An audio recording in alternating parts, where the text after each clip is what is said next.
Hi folks, I'm Alan Wharton. This is Cutting Through the Matrix on February 26, 2017. I don't know if you've noticed that the weather's been really weird this last week. And what's even weirder is that the weather forecast for Canada, for this part of Canada that I'm in especially, has been wrong every darn day for at least a week. And what I did notice before I knew that what I'm going to tell you, what I did notice is that listening to the radio stations in the US and coming out of Ohio and other places, I was getting exactly the same weather as they were at the same time that things were happening. Same temperatures, same everything pretty well. And a couple of nights ago I had an incredible thaw, very fast thaw, and an ice storm at the same time coming down. And then the following day it was back to freezing again. Quite something. And then it was a couple of nights ago I found out that the old HARP facility in Alaska had been reopened and used again for a week, which kind of coincided with the weather, of course. And people who remember back years ago, I did talks on HARP and other things too, of course. But HARP installation in Alaska is the High Frequency Active Auroral Research Program. And it's it's acres and acres of antenna, very powerful antenna, and a very powerful system that puts particular frequencies up into the atmosphere, way up into the ionosphere, in fact, and it can alter a whole bunch of things, not just the aurora borealis, and make that happen, which they were hoping to do this last week, and it's still going on apparently. But also they mentioned that years ago, when Nick Bagage did put his book out, Angels Don't Play This Harp, it talked about all the things that they could do with it. And at that time too, and it still is, of course, naturally, it's still part of the US military, but it was the Department of, it was a naval department that ran it, and the Air Force as well, the US Air Force at that time. They've got universities involved in it now too, and that's who supposedly was working with it this time, the University of Alaska, Fairbanks. And they mentioned at the time, as I say, years ago, that they could also alter the jet stream. They could alter it and move it, in fact, and bring it right down to the earth. It's not supposed to touch the ground, but they could bring it down to the earth level if they want to, and cause incredible storms and winds, chaotic winds and very damaging winds and things like that. And that's exactly what we'll be noticing again. But that's just coincidence, of course. They'll tell you that's coincidence because according to the public relations announcements they put out about HARP getting used again, it's just a fun thing, you see. It's all fun. And they even mention in some of the articles that conspiracy theorists might think this or think that. This is what you get standard now. Anything out of the military, and these are military releases, Pentagon releases, anything they give out, they immediately cover the backlash before the backlash even happens. So anyone who mentions, isn't that kind of strange? Oh, that's a conspiracy theory. You're nuts, you're a conspiracy theorist. And that's how they do it. That's standard with everything that's done today, by the way. Even when things are happening, you're being told constantly not to think that or do that, or it's bad to think that, or whatever it happens to be. That's your technique now. It's a very clever psychological technique that's throughout all the information today that's released from your masters upon high. But anyway, this article here says HARP goes classical during new experimental campaign. This is a happy article. So the just concluded run of ionospheric investigations. It's investigations they're doing, you see. Conducted from Alaska's High Frequency Active Auroral Research Program Observatory, quite likely the most powerful high frequency transmission facility in the world, revived a latent shortwave listener lurking within most radio amateurs, operating under Part 5 experimental license, and they give you the license number. HARP this month even aired some classical music as it conducted its first scientific research campaign. So there you are, it's just entertainment. since being taken. That's what the Pentagon's into, of course, is entertainment. Being taken over 18 months ago from the military. Of course, the military is still involved. It's still theirs. By the University of Alaska Fairbanks Geophysical Institute. Now, you just don't hand something that was designed literally as an incredibly powerful weapon and also an anti-missile system too, supposedly. It can do a lot of things. And it can also block out whole areas of frequencies if it wants to cut off all your information. Anyway, so it's just a fun thing right now. So the UAF Space Physics Group Assistant Research Professor Chris Fallon, and they give you the KL3WX, focused on 2 experiments, one called Air Glow, that literally aimed to light up the ionosphere, and another to demonstrate the so-called Luxembourg effect. First noticed in the 1930s Radio Luxembourg broadcast, public engagement was part of his plan. And Fallon this week said that Twitter and email feedback from the transmission had been fantastic. So they're just playing with, millions of watts and millions of amperages of power to superheat the atmosphere, which before was criticized for actually superheating it and having birds drop out of it, but that doesn't matter. That's a conspiracy theory, of course, when that happens. But it does superheat the atmosphere, and it can cause explosions in the atmosphere, which they've tried out too, and they always blame them on meteorites, which are never show up on any kind of radar, apparently. There was one in Australia, and in the same year, I think before that, there was one went down the west coast of Canada into the States and set off car alarms and everything all the way down. And that's immediately came out. Oh, must have been a meteor, you see. But that's actually what they do. They superheat the atmosphere, and it can literally explode in certain areas. It's quite something. But here, that's all fun, and it's just a radio thing and getting all the radio guys involved in it. And I heard it too in my radio. I could pick it up. And there was 2 signals. It's famous for that, 2 particular signals, where they got their main signal and a carrier signal, so they can actually hook another signal on its back. That's why the military were so heavily involved in this, because they actually said in declassified information that they could put a carrier signal on that could affect the human brain, basically, and even your mood and so on. Remember, it's designed initially as a weapon. But here it's all a fun thing. And it says, Fallon started and stopped each experiment block with DTMF tones, transmitted in AM on or about 2.8 and 3.3 megahertzes, each channel fed with audio tones of different frequencies, or in the case of music, as a separate stereo channel. So that was the way of stopping radio guys from saying, what's this woodpecker effect? What you normally had is that's the standard sound you had right up until not too long ago, actually. Now, they've tried to say that the HARP shut down 2 or 3 years ago, but it didn't, because I was picking it up all the way to about a year ago. And pretty well every day you pick it up on different frequencies, and it literally sounded very sci-fi, this sound you would hear. And so it was used to bathing the whole continent in this awful frequency. Anyway, here's the happy. I'll put the happy article up from the Pentagon, obviously, to show you it's just a happy thing, superheating atmosphere. By the way, it costs about $5,000. Hold on a minute. Yeah, it says here, Fallon has been working under a $60,000 National Science Foundation grant. So that's how you funnel it, the money in, from the Pentagon. So during campaigns, significant expenditures for fuel and personnel are required. The grant abstract said large startup costs make HARP experiments largely inaccessible to individual researchers unless multiple experiments or funding sources can be bundled together during a campaign of up to 2-week duration. It costs around, I think, $5,000 or more, $5,000 at least minimum per hour.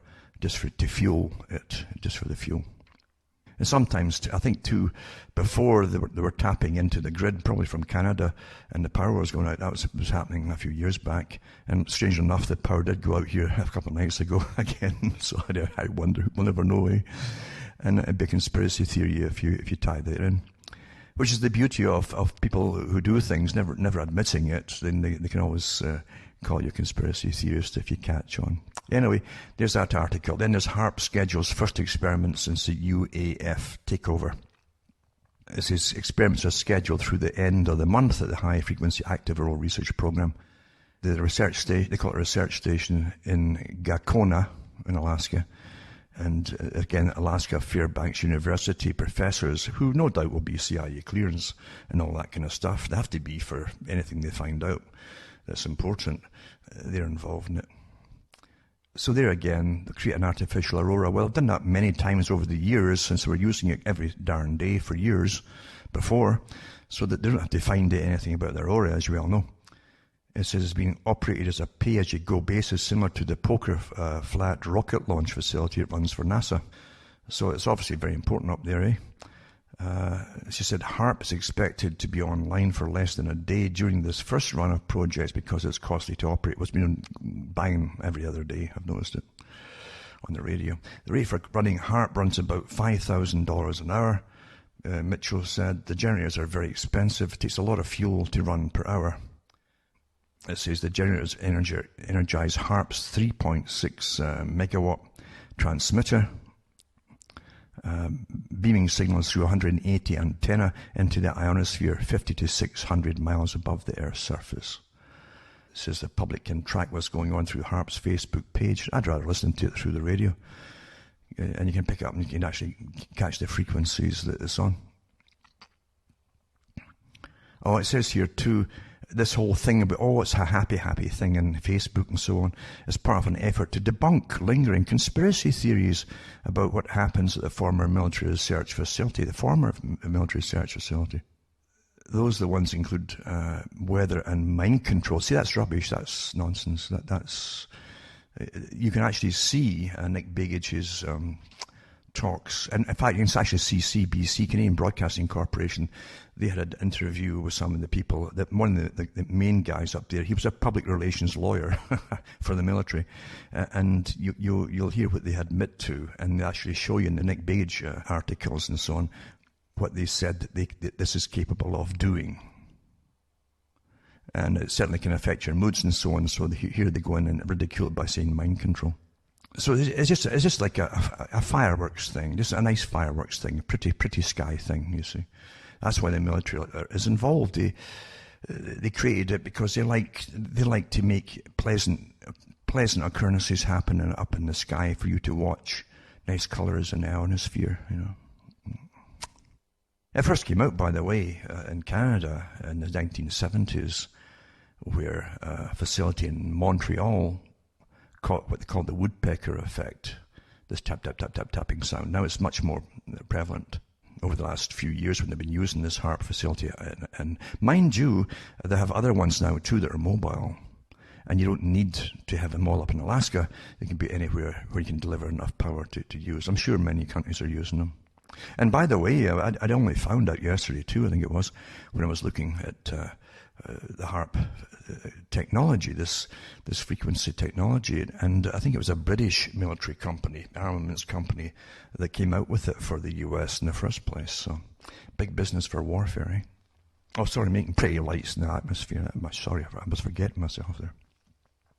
So I'll put a few articles up on that, and you can, again, amuse yourself at that kind of money being spent to create pretty lights in the atmosphere. For your entertainment, you know. But I really mean it, that you have to think about everything that you read. Now, I did so many articles over the years, and a whole slew of them over the last couple of years, on the changing system of everything as propaganda that comes out. And I went through all the different handout from the PR companies that the military uses, handout to all the different media, and which is just printed straight up in the newspapers as though it's fact. No one investigates. They just accept these handouts. They're happy to get them, and they repeat them. And you get these happy stories of disinformation, and that's what militaries have always done. The military defence contractors and so on, in all ages, have tried to deceive enemies, and including their own people. And that's quite normal, to deceive your own people, because everybody talks and chats and yaps and so on. And so they want you to also not to complain about the fact they're spending so much of your money on this kind of stuff. All kinds of weaponry. But they are. They are. The world is really so vastly different from how they train us and constantly update our training, trying to make us believe it's all quite natural and it's all developing by itself. And that's all there is to. And if you think there's any planning involved, then you're crazy, they say. I mean, how crazy is that in itself? Because your governments have so many think tanks working for them. And they take advice from all these different think tanks on how to manage our minds, what we think, what we do, how we behave, what we believe, and right down to the changes that they insist we have, and how to change people's behavior en masse without them even knowing they're doing it, and right down to their belief systems and how they'll even respond to certain beliefs. You're constantly being trained. Everything is training. That government's biggest role today, and has been for a long time now, and it's definitely on a roll now, is constantly retraining you to suit the masters. And the trick is never to admit they're doing it. Even when you can grab 1,000 million articles on how they're doing it and what they're doing over the last few years, that doesn't matter. You're crazy if you even repeat their article. That's the other trick, by the way.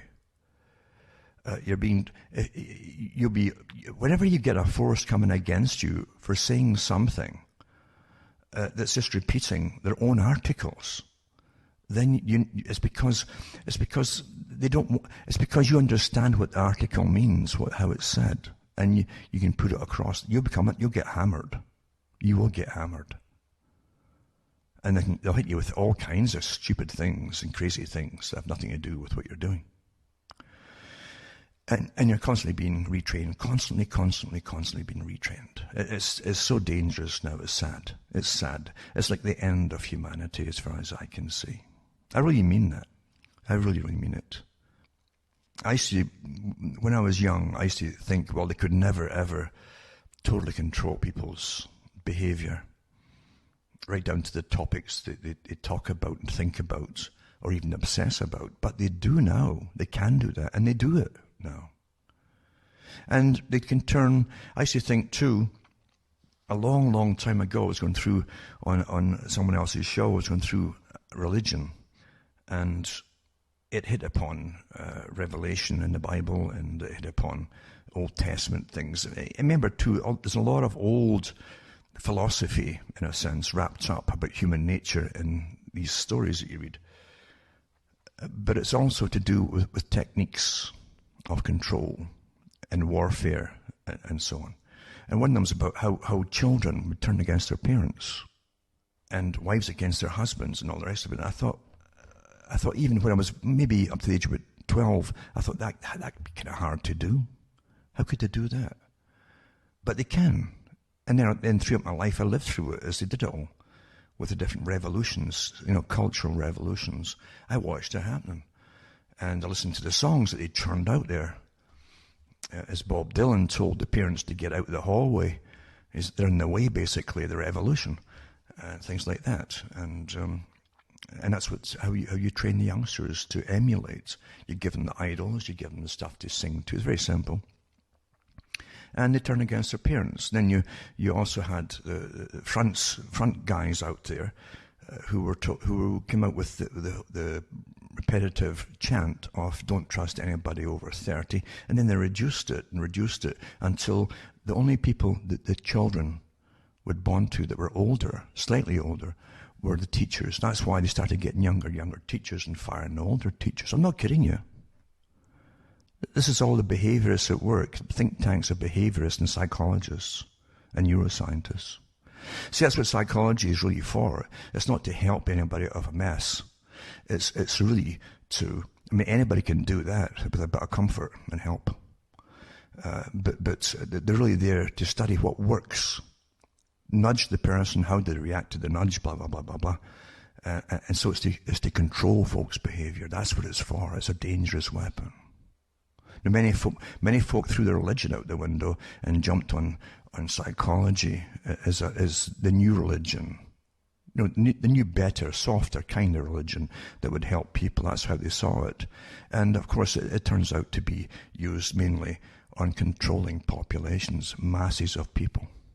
And the behaviorists got in the act too, big time. And and then the neuroscientists as well.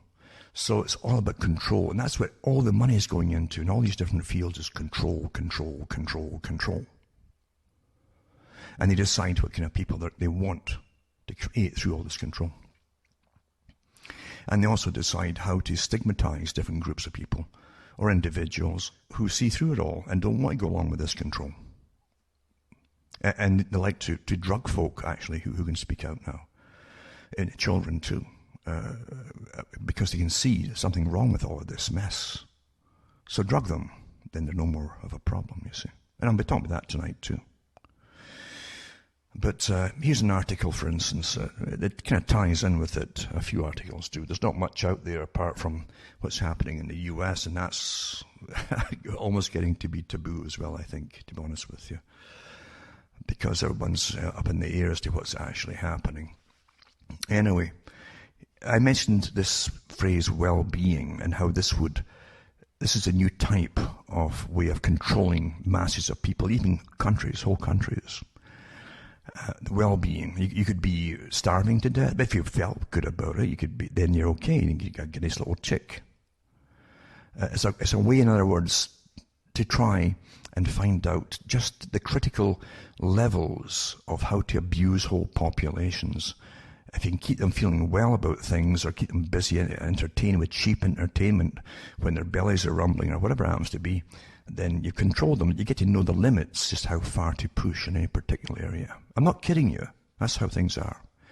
Now, governments have no right to come in to people's lives and tell them what to believe.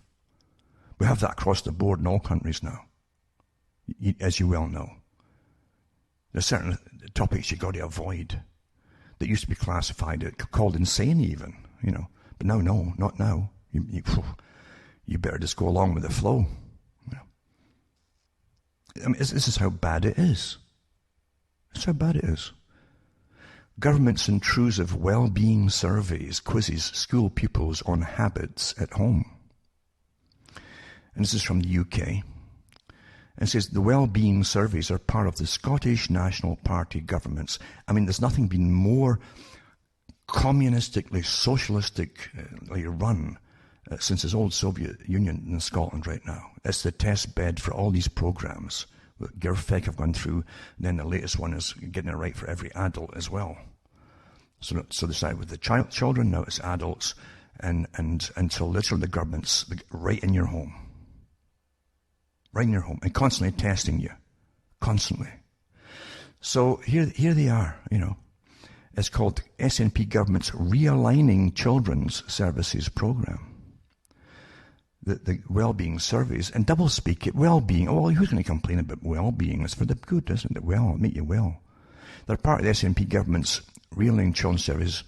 Also asked youngsters in page 5 to page 7, how often do you feel that your life is going well?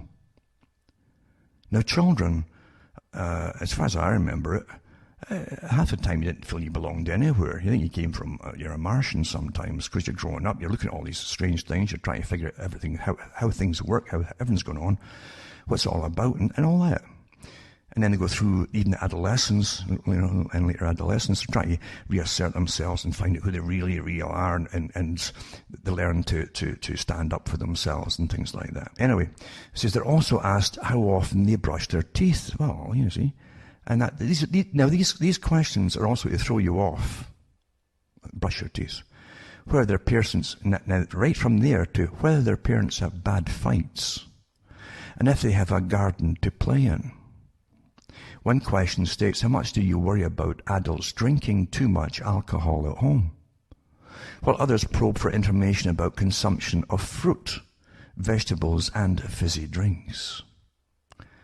And it says, a secondary school questionnaire is also being carried out, asking pupils if they've been bullied for their accent, their skin color, or sexual orientation. How often they eat McDonald's, Burger King, or KFC, and who lives with them at home.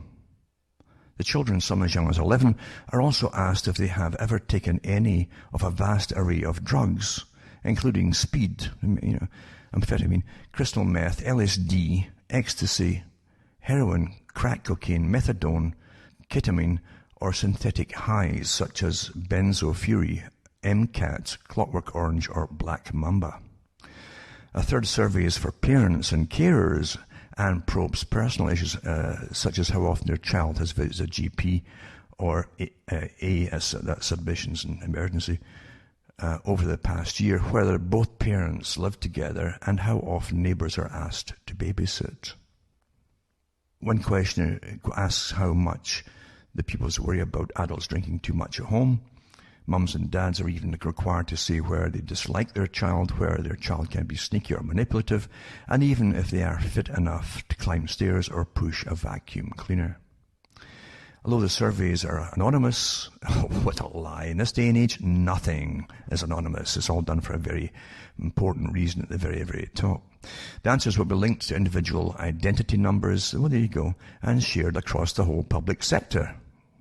That's all government agencies, a move which critics say breaches the Supreme Court ruling on intrusive data sharing under the named person scheme.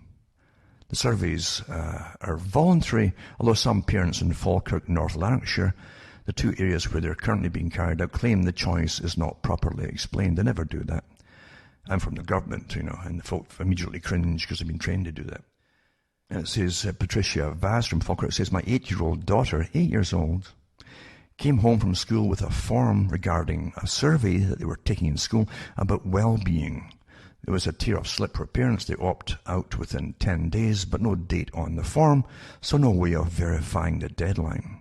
She said there were no links to the survey questions on the Realigning Children's Services website, although they were eventually made available on Thursday following inquiries from the Scottish Sunday Express.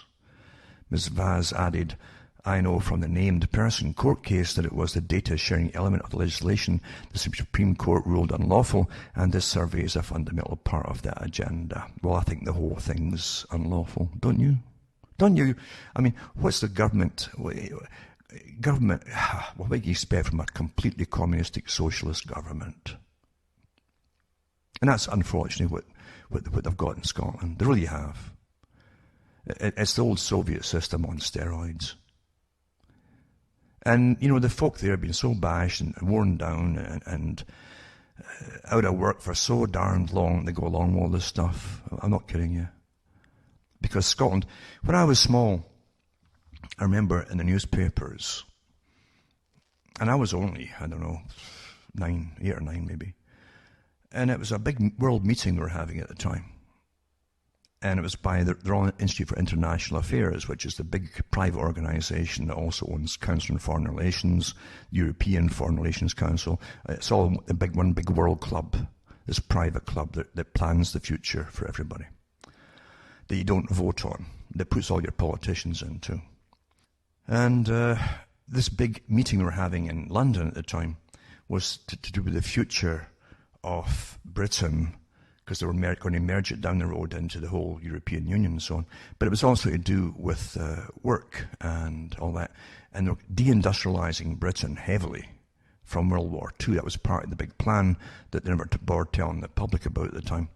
But also they said that Scotland would be turned into, they had nothing for Scotland except a tourist industry. Can you imagine your country having its future planned by a private club that writes all amalgamations for amalgamating into the European Union with the European Parliament? It's all this private totalitarian stuff. And you don't get to vote in it. But they'd already planned that Scotland, all these people in the Royal Institute of International Affairs, Scotland was going to be a tourist industry. And I had visions, because I'd watched a movie once, it was an American movie. I saw in my mind, just your mind's eye just flashes as a child, that's how you kind of picture things, which reinforces the thought, and that's why you remember these things. And I saw myself and other people sitting on the side of the road in this little flash I had, selling beads to tourists, just like the American Indians were doing. And it's not that far from the truth, only that they make sure there's enough. You understand, when you denationalize a country, as Darwin said too. It falls apart. Denationalize a people, it falls apart. All who it is, what it is was literally will turn itself and destroy itself. But also, the powers that be wanted Scotland destroyed completely, just like they want Sweden destroyed and other countries too destroyed. But by that time they wanted Scotland destroyed, because Scotland really had been part of the Union with England, and it fought in all the wars, always in the front lines. But really, and it had shipbuilding and lots of work at one time, good industry. It was all deindustrialized. What are you going to do with the people? Well, you make sure they got unemployment, enough money to get drunk and so on, because they get depressed and they start literally being self-destructive. That's what Darwin said, and that's all the different programs they put into the Scottish. And then they opened the borders wide to mass immigration to further get rid of what they hated, it seems to be. And that was that Celtic influence that did not like to go along down through history with totalitarian regimes. So what do you do with it? You get rid of it, don't you? I'm not kidding you. That's how the world is planned. And big think tanks and big meetings at United Nations, not available to the public to just walk in and listen to these things. They have them all the time. They decide the future. How do we get rid of this and how do we get rid of that and so on? And that's what they do. But what they've done to Scotland, literally, comes under genocide. And Ireland too, starting a long time ago, because once it's under genocide, you also have destroying the culture. They know that. And that comes under it. Destroy the culture, destroy their language, and right down to what they've done eventually is just literally destroy the family unit. That was high up on the socialist agenda. Because the family, of course, tends to be a small tribe, and it will stand up with more numbers that way against government. And when you've got lots of families that are willing to stand up together, then the government has a problem. H.G. Wells went through that whole thing, and he was a socialist, an awfully wealthy socialist, because these are the masters, of course. They plan your life, and they do awfully well for themselves, but they want you to live in austerity. If they want you to live at all, that is. But that's the world as it really is, folks. If you do have a mind. You don't have to go around talking to people like that and explaining things to them. If folk don't want to know, then don't bother telling them. Don't tell, but at least live inside your head and be sane for your own behalf. And you will make sense of everything that's happening. Things that most folk brush off. You understand when folk don't really make sense, they can't make sense of certain things. They brush it off and they don't retain it. That's intentional by the masters. That's intentional. But if you understand it, just don't go around telling everybody that here's why this is happening and that's happening and so on. There's a lot of damaged people out there. The indoctrination process is very effective, and most folk are really indoctrinated very, very well. Mind you, they enjoy it. They will enjoy it. And not to be nasty, but there's analogies, many analogies. For instance, you can get cattle who are so domesticated that they'll come to the same spot every day for their water, same spot for their food and so on. And if you, after a long period of time, or maybe a nicer generation, just turn it all off, they'll stand there and they'll just starve and get sick and die if it's not there. The reason you domesticate something is to make it easier for you to manage. Well, that's why you are domesticated, to make it easier for the masters of the world to manage. It's quite simple. Quite simple. And they talk about the wild man running the world. That's what Charles Galton Darwin said in his book, The Next Million Years. And he was a physicist. He had all these awards in England. And he worked on the Manhattan Project too, in World War II. So he liked to kill lots of folk. But he did talk about the wild man. He says, we, the rulers, he says, we up at the top, with the right genes and so on, who inbreed and all that. He said, we must remain wild. We are the wild men. Meaning the public are domesticated, they're not wild anymore. But we are the wild men. We have to retain our intellect and our ability to grab facts quickly, instantly, and deal with problems instantly. Because we are basically running the world. We're the captains of the ship. Where the people don't need that anymore. They'll be domesticated. And the state will be basically making all our decisions for them. Well, that's happened. But you have all this entertainment on board with you and public-private partnerships that are half military, half private corporations with all your electronics and your little toys that you're addicted to. And you look at your children. Look at your children. Anyway, I don't want to preach to you. I'm just mentioning, if you have a functioning brain, use it. Don't be ashamed of it. Don't think there's something weird about you. You should just accept the fact you're lucky enough to understand what's going on. And you're not fooled or conned like most folk are. But don't feel superior or smug about it, because you can still get fooled and conned here and there, believe you me. But most folk are quite happy in their servitude. Like Rockefeller said that himself. We can bring them to us and for servitude, basically, with perfect docility. They knew all these techniques long ago, and they've been using them ever since. But getting back to that story on the test base of Scotland with massive government intrusion into everything, where they monitor your thoughts as children. What do you think about this? What do you think about that? And if it's not up to political correctness, then they want to bring you in early and tweak your brain. You are into Clockwork Orange. Then they want to grab you early and adjust your brain to make sure that you end up like a good servile ant like everybody else. Despair, poverty and despair wreaks havoc in any culture, and it's used as a weapon, always has been. Now, I didn't want to preach about all this stuff, I just had to hit on this topic and it just set off little alarm bells again.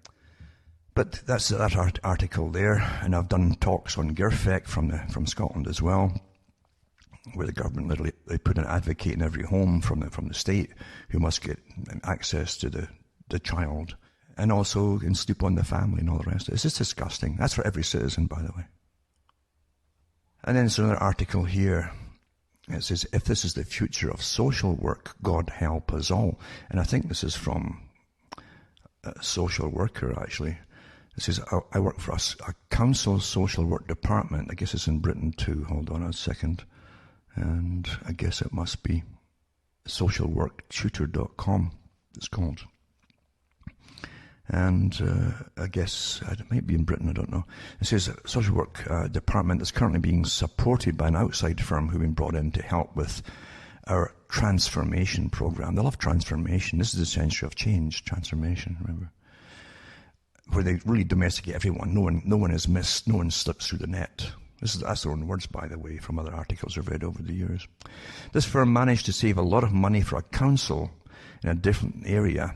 So on the promise of payment by results, they've been brought in to do the same thing for us. So this is the efficiency experts, basically. After a month of shadowing social workers and collecting data, they've come up with a plan that they promise will save money and increase production. If they don't save money, they don't get paid. The stress and pressure that this process is putting on already depleted teams is overbearing. They've brought in weekly meetings where graphs are produced and targets that we must meet are discussed. That's typical of these efficiency experts, as they call themselves. If individuals aren't meeting their allocated targets, they're taken aside and spoken to. Those of us who are managing to meet targets are having to work until 8 p.m. every night and most weekends just to keep our heads above water.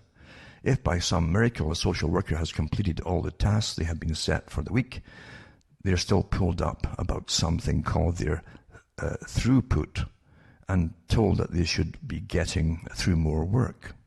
when you're in this vulnerable position, it doesn't help that your manager is telling you other people are managing and uses the odd high performance worker as a stick to beat the rest of us with. Workshops have been set up for scrutinizing cases, and these workshops are used to monitor social workers and focus us to answer questions like, have you used all available free services before? Looking at formal support. Are you being risk averse? Is your assessment strengths-based? Are you undertaking the best practice you possibly can? To support this new way of constantly working to targets as hard as we can, they've brought in new procedures for our admin staff. Our electric calendars are now given to admin, who are informed when we have new case allocations.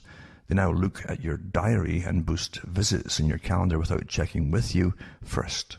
It's done under the guise of saving us time, but the reality is that it makes you feel like you're not trusted or competent enough to manage your own workload.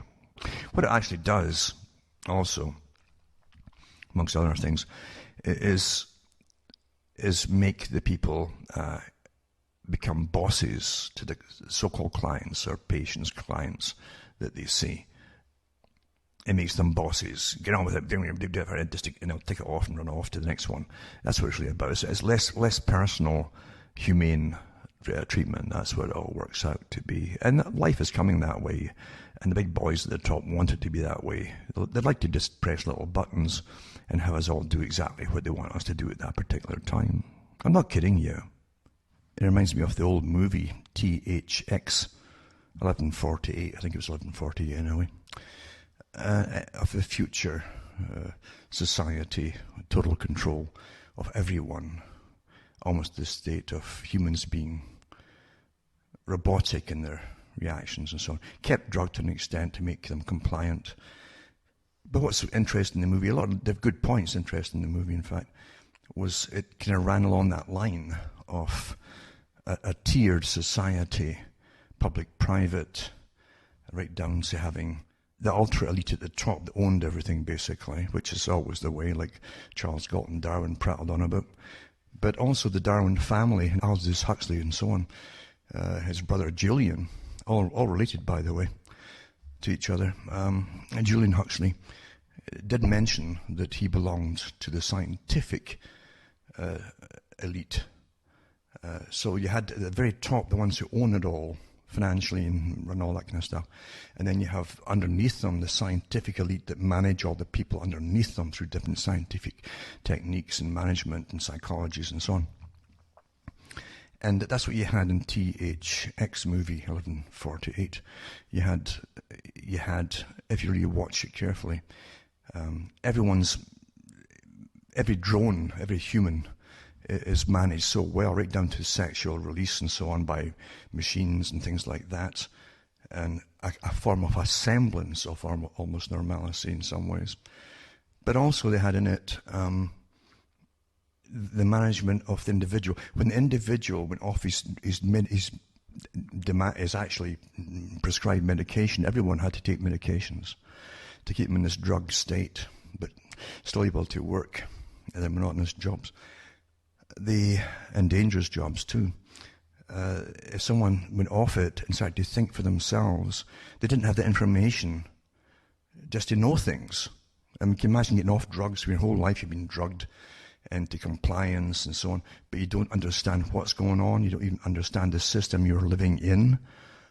You don't even know that you're underground, in an underground complex, massive complex, and that everything around you is managed by different layers of professionals. And at one stage, the main character in it, he's picked up by the robot police that shock him into different things. But also during that, it pans away to this bank of computer screens and these kind of scientific elite that they don't mention actually, but you see them and hear them talking to each other about the subject. How their reactions are and all the rest of it. It's all technical jargon, how the subject's reacting to these shocks and so on, blah, blah, blah, blah, blah. So that's where they showed you. And I mean that. It wasn't just... This sci-fi stuff, the boys who write it all, get into the futurist societies way up there, along with the military-industrial complex and everything else, and the top professors, and that's where they get their ideas from, and they often simply incorporate it into story form. But that's what the elite would like to actually have you run as, a compliant, very predictable society, and every individual must have total data collection and total monitoring all the time, 24 hours a day. And you're doing it yourselves. You're volunteering all that information with your electronic gadgets, because that makes them secure at the top. They cannot be secure if they don't have total information about what you're up to, what you think, and what you might come down the pike one day and say. And they don't want that. They've got to know you perfectly well. And you might say head you off at the pass before you get to the stage where you might be a very good leader, and a leader they don't particularly want to have. That's literally how the world is managed right now. It's perfect management. But they put it in that movie THX 1148 with the different levels of folk that to manage you. And right now you're managed all the time, just like 1148, by unseen people, but they sit behind computers and so on, and they got all your data, and they get all the algorithms spinning on you, coming together and giving us all its predictions about where you'll go next, what you'll do next, what you'll think next, what you'll say next, because that's what it's all about. You must be completely predictable, hence the need for collecting all of your data all the time and making it fun to do. Isn't that beautiful, eh? Make it fun. Make it fun, and the folk volunteer all. They don't realize that some great writers mentioned in the past, in the 18th century and the 19th century, even in England, in fact, the king's men used to be, which were soldiers. They'd have all the rights they needed with their rifle and their bayonet. If they were after someone or whatever, they just ram through people's homes and no warrants, nothing. Supposedly had to track down whoever they want to track down. And just tough luck if you were in the way. People had no rights of privacy at all. They fought for a long, long time to get privacy. And you realize it took no time at all to have folk give it all away voluntarily. Isn't that wonderful? Isn't that fantastic psychological, neurological control, behavioral-wise? And folk don't think. They don't think, but they'll give away everything for what they call convenience. Oh, it's so convenient, you know. And a lot of people really, like Rockefeller said years ago, they'll come basically for all their needs and wants if need be with total docility, because a lot of folk like it. They like being kind of managed. They like the idea that they're. Why do you think they've set up all these different groups for you to join? Whatever you can think of, that there's a ready-made group for you to join. So now you belong to group. I belong, you know, and you got all these fake sock puppet friends that are giving you tweets and you know, Facebook friends that don't exist and things like that. You're being managed by computers. You really are. You're in THX 1148 movie to an extent. And you'll drift from day to day, just like THX did when he was taking all his drugs and he was being a good boy. Until he went off them. And bingo, as soon as you went off them, the authorities show themselves, you know, when you start to wake up. Quite something, isn't it? That's the world we live in, though, but it really is here. They've all kinds of new fancy psychological nonsensical terms for behavioral disorders, as they call it, to do with computers and addictions and cell phones and God knows what. It's so many things today, electronic-wise. Until folk literally, they just can't sleep. They play games and, oh, goodness knows what else. You know, there are people out there that commit suicide if they get a bad report from someone on the internet, you know, or someone tweeted them. People are literally judging themselves by likes and dislikes and nonsense like that. Most of it isn't even real. As I say, everything's tampered with on the net. everything in the internet completely tampered with. Completely tampered with. But folk are ready to commit suicide. If you're getting your self-worth from what you think is being bounced back to you, how people see you, then you really are crazy. Because no, most of it isn't real. Most of it isn't real. There are many tools out there. You can use a tool, and that's all you do with the tool is you use it. That's what tools are for. Don't become a tool of those who believe they have the right to own you and manage your brain and do the Clockwork Orange on you. There are so many techniques now. I mean, that's where all the money goes on literally.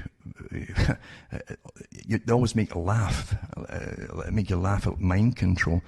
You have no idea how much work has gone into mind control. I've given links out to people who worked, for instance, for years with governments on HARP type technologies to do with frequency control. Persinger himself in Canada, the professor at the university in Sudbury, he's all for it. He's worked with that kind of stuff, the Corbin helmet, things like that. And that's low level stuff, but I'm sure he's worked much, much higher stuff. He's talked about the field. We're all bathed in the field now, and shortly we'll all be able to feel each other's thoughts or pains or hunger or whatever. Isn't that wonderful? He says, really? The first reason that anything's put out there in technology is to be used by the military-industrial complex on behalf of their masters. You see, you have the ultra-elite, the dominant minority, that have all the financial systems. They own everything. They run all the financial banks, everything. The big banks at the top, your national, everything. They run it all. And they're under big corporations that come down on a cascading level, really from the apex that go all the way down. Everything's owned by them. And then they have the military-industrial complex. And they use just your sons and daughters to go and slaughter you when you don't behave. And they always have a good reason to do it. At least they can conjure up any good reason.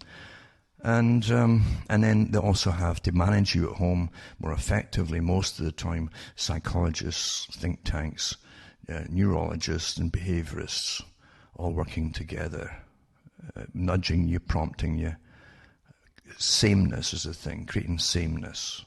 So that if they go up with a questionnaire about things, they're pretty well guaranteed to get the same responses from the vast majority of the public.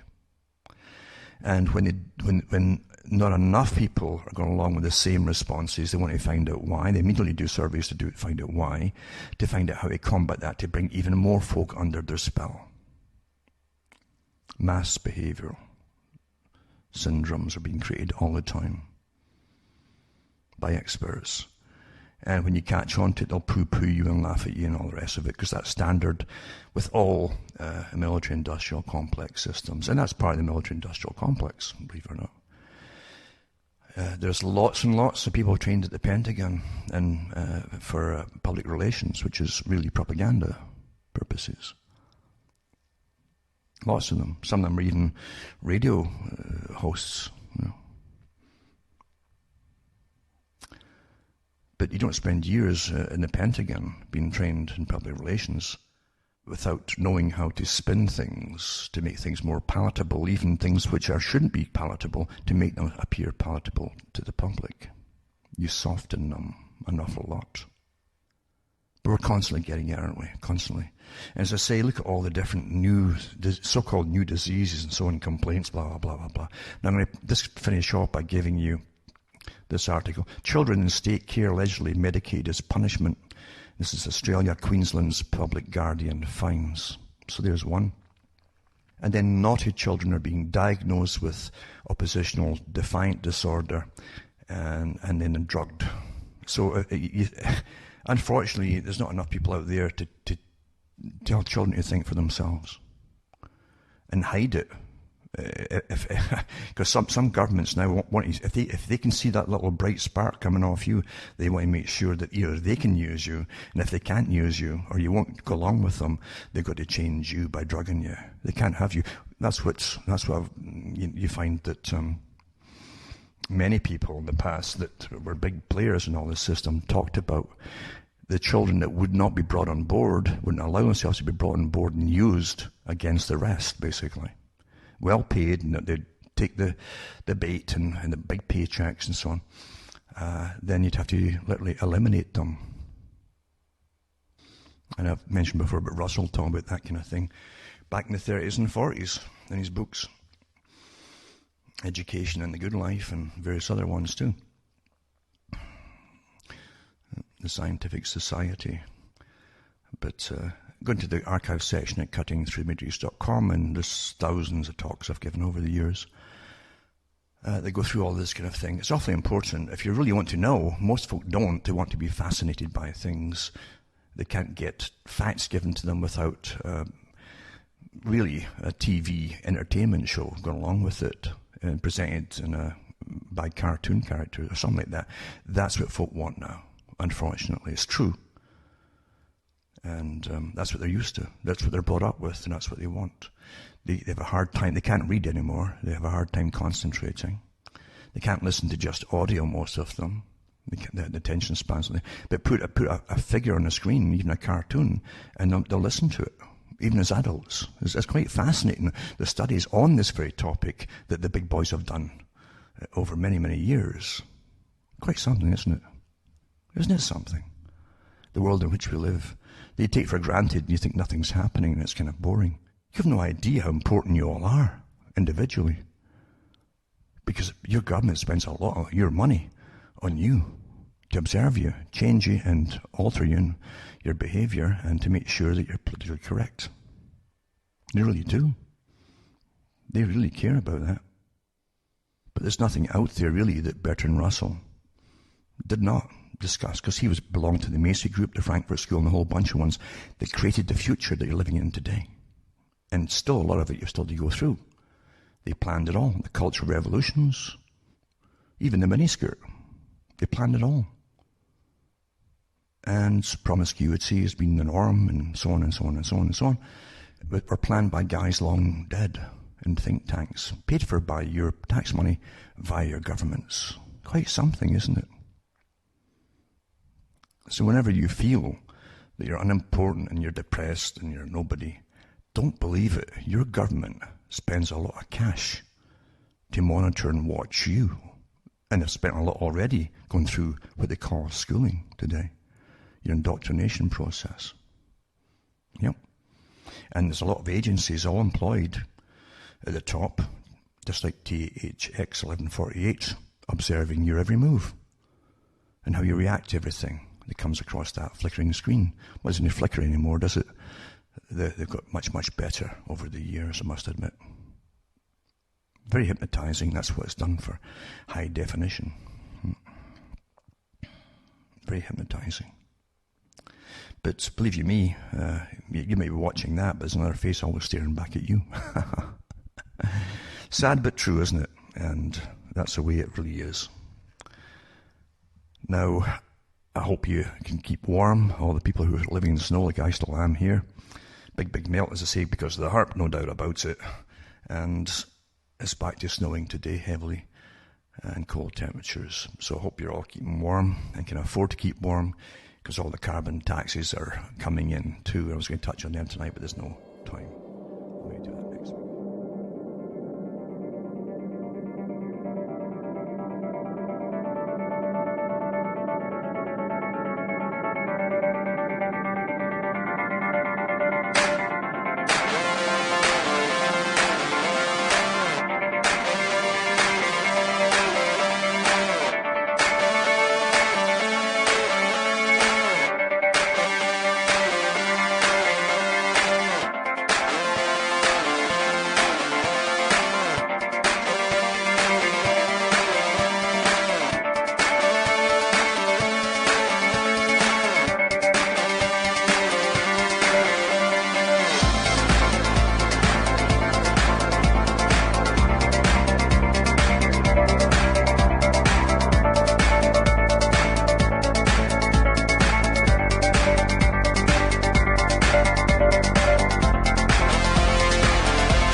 is Ozzy Skateboard, and you're listening to